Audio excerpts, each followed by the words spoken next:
confirmation of charges hearing. Now, counsel, with regard to your request for another hearing to be held next week, well, your initial request, that was, this was not accepted by the court. Now, you have seen the two decisions of the court that have been disclosed to you, and you are aware of the fact that these two decisions were refused. And this is quite into the fact that this first initial appearance hearing does not need much preparation, as I have said to you on a number of occasions.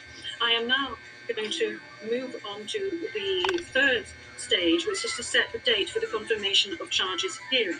After assessing all factors, including the need for the parties and participants to adequately prepare, as well as Mr. Duterte's rights, including his right to be tried within a reasonable time, the date for the commencement of the confirmation of charges hearing is September the 23rd, 2025. I would add that in accordance with Rule 1217 of the Rules of Procedure and Evidence, this date may be postponed by the Chamber depending on the progress of the proceedings, either on its own motion or at the request of the prosecutor or the defence. Before concluding this hearing, I would like to inform the parties of the next procedural steps. First, I would like to recall that in accordance with Rule 1212B of the Rules of Procedure and Evidence, the Chamber holds status conferences to ensure a small exchange of information under satisfactory conditions. These conferences are organised either ex officio or at the request of the prosecutor or the defence. Secondly, a set of decisions will be taken in a timely manner to ensure that the proceedings progress smoothly and expeditiously. More specifically, I am referring in particular to a decision on the arrangements and procedure for the disclosure of evidence, and a decision setting a timetable for the disclosure of evidence in such a way as to ensure orderly and efficient disclosure between the parties. In this regard, the Chamber orders the prosecutor to begin disclosing today the information on the basis of which the warrant of arrest was issued, and to complete this disclosure no later than within the next 7 days. The Chamber will also issue a decision on the participation of the victims who, according to the statute of the court and to the extent permitted by the Chamber, are authorised to present their views and concerns at this stage of the proceedings. We have come to the end of Mr. Duterte's first appearance hearing. I would like to thank all the participants in this hearing, the interpreters and the stenographers. This concludes today's hearing.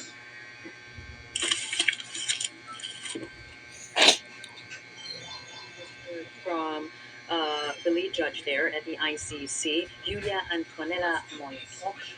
It was critical. Bilis.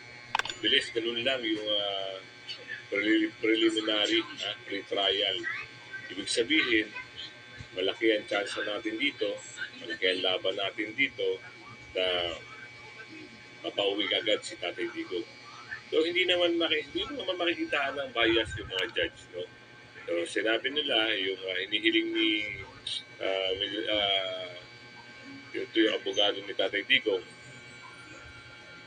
hindi mapabibigyan, pero sa susunod na trial sa September 23 lilitisin ang unang paglilitis. Kaya pagdasal lang natin, siyempre huwag tayong bibitaw, marami tayong kakampi, kaibigan natin sa ibang bansa, migrante o FW, yan ang mga pag-asa natin, diba? Kita niyo naman, at saka marami na kung dumadalo yung mga taga-Europe, yung nagpo-comment sa akin na nagsisidatingan na sila dito sa ICC Detention Center para sa pagsuporta. At nakita nyo naman si Bibi Sara kahapon at si Atty. Halo Roque at si Senador Robin Padilla, ando na po sila. So, yung suporta at si Kong Pulong, ando na rin po. Salamat, no? At nabibigyan ng linaw, nabibigyan ng pag-asa itong ginawa nila kay Tatay Digong. Nagulat din tayo, no? Siguro yung judge nagulat din dahil bigla-bigla na lang sinakay. Diba? Wala man lang pasabi, March 7 pa pala dumating yung warrant of arrest. Nilihim nila. Magaling din sila mag-invento ng istorya, di ba? Ang gusto nila, madala si Tatay Digong sa ICC, pero wala talaga silang wala silang magagawa dahil ang taong bayan na po ang kusa. Ako nagkukusa mga kasama ang taong bayan. Hindi ho sila, walang bayad dito. Hindi uso ang bayad dito. Kasi doon sa kabila, dumami lang ang tao, bayad ang iniisip. Ito, pakita natin ito.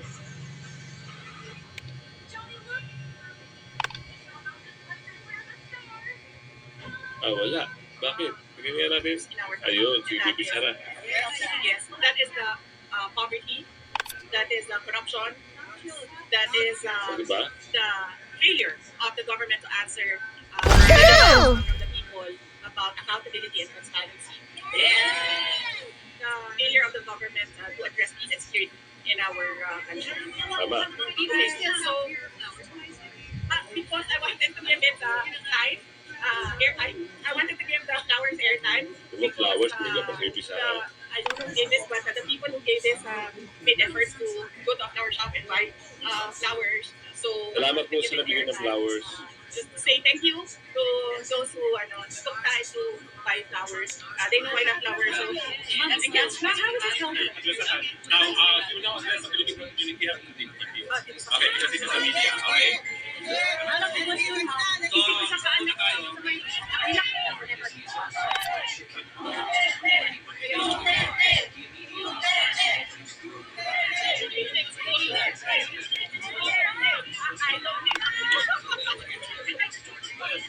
Kaya mag-biro si Bibi Sara.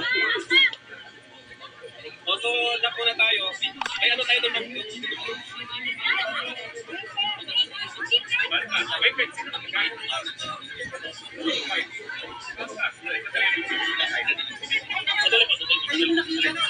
Nagkagulo na si Bibi Sara. Ang Pilipino. Dati bang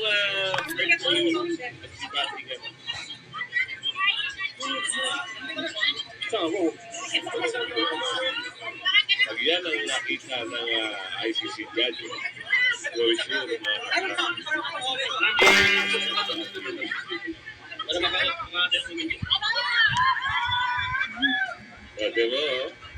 diba si Bibi Sara, walang kaarte-arte.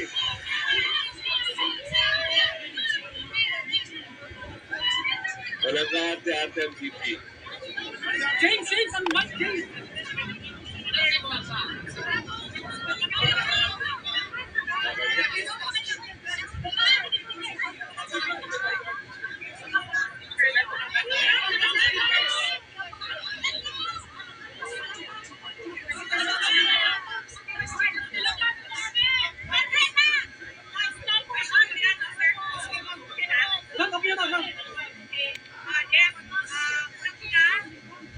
Nagpapasalamat ako sa inyong lahat, sa inyong pagpapakita ng suporta ko, at sa ating mga kababayan na yung Pilipinas. Nagpapasalamat ako sa pagpapakita nila galit.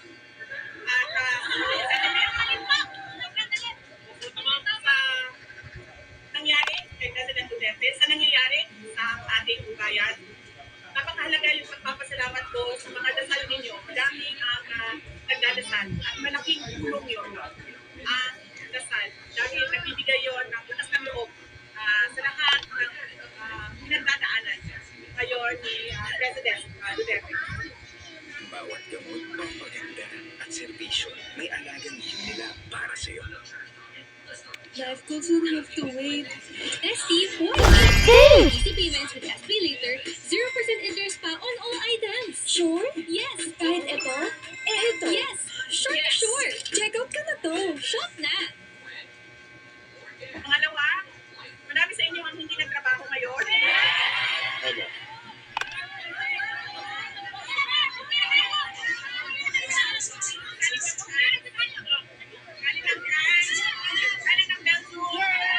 Yan o.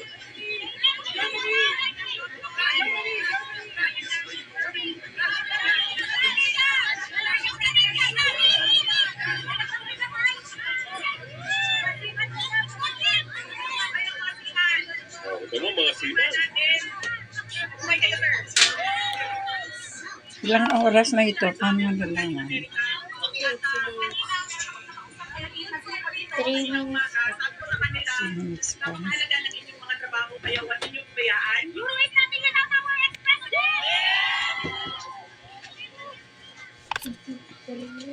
Dahil alam ko, great winners kayo lahat. Hindi niyo kasama na sa ibang bansa na ito ng pamilya nila doon sa ating bayan. Pero napakahalaga yung trabaho ninyo at yung pag-alaga ninyo sa inyong mga mahal sa buhay na nasa Pilipinas.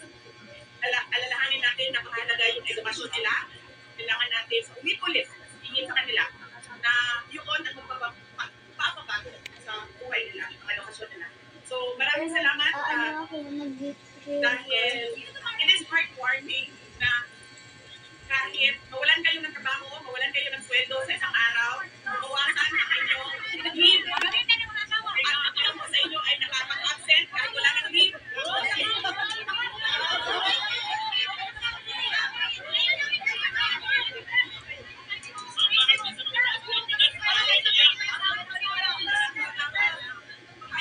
Mahal ko kayo. Meron po kaming imbitasyon sa inyo, kaanyaya sa inyo, na tayo ay magsama-sama sa March 23.